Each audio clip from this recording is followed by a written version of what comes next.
Bismillahirrahmanirrahim. Assalamualaikum warahmatullahi wabarakatuh.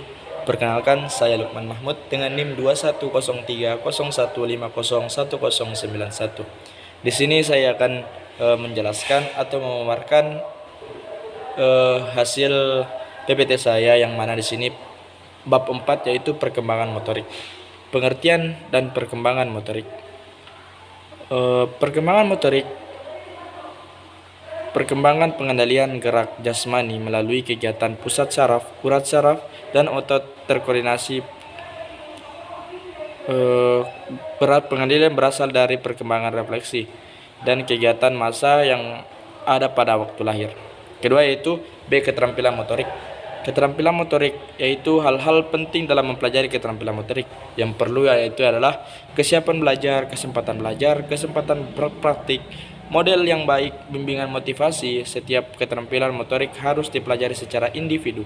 Keterampilan sebaik dipelajari satu demi satu. B. Cara mempelajari keterampilan motorik. Ada berbagai cara dalam mempelajari keterampilan motorik. Yang pertama yaitu belajar coba dan ralat, trial atau error.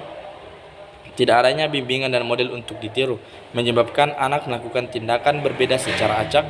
Cara tersebut biasanya menghasilkan keterampilan di bawah kemampuan anak. Yang kedua yaitu meniru. Belajar dengan meniru atau mengamati suatu model orang tua atau anak tertua lebih cepat ketimbang belajar dengan coba dan ralat, tetapi dibatasi oleh kesalahan yang terdapat dalam model tersebut. Sebagai contoh, anak tidak dapat belajar berenang dengan baik kalau yang ditirunya adalah perenang yang jelek. Bahkan anak tersebut tidak mungkin menjadi pengamat yang efisien meskipun modelnya baik. Pelatihan adalah belajar bersama dengan bimbingan atau supervisi. Pada waktu model memperlihatkan keterampilan dan memperhatikan bahwa anak menirunya dengan tepat sangat penting dalam tahap awal mengajar.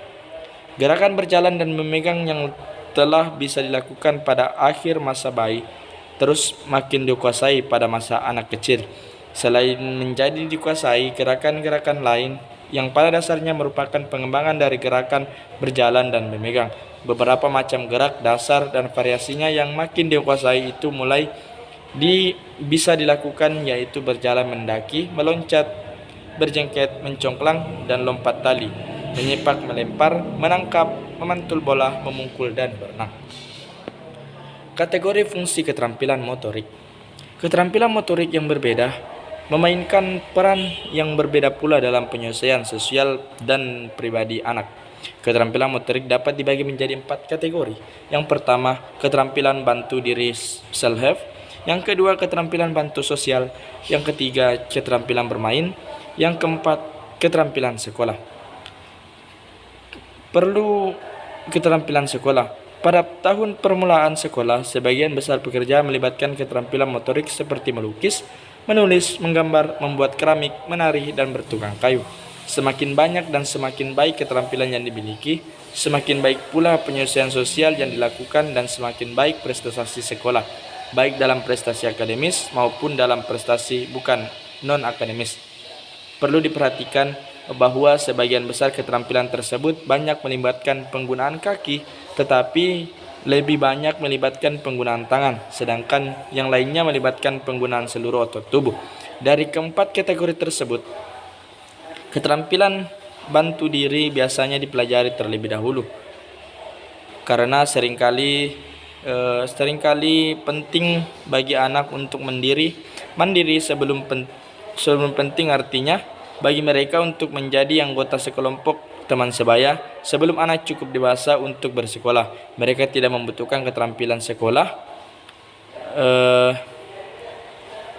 Akibatnya mereka kurang termotivasi untuk mempelajari keterampilan tersebut.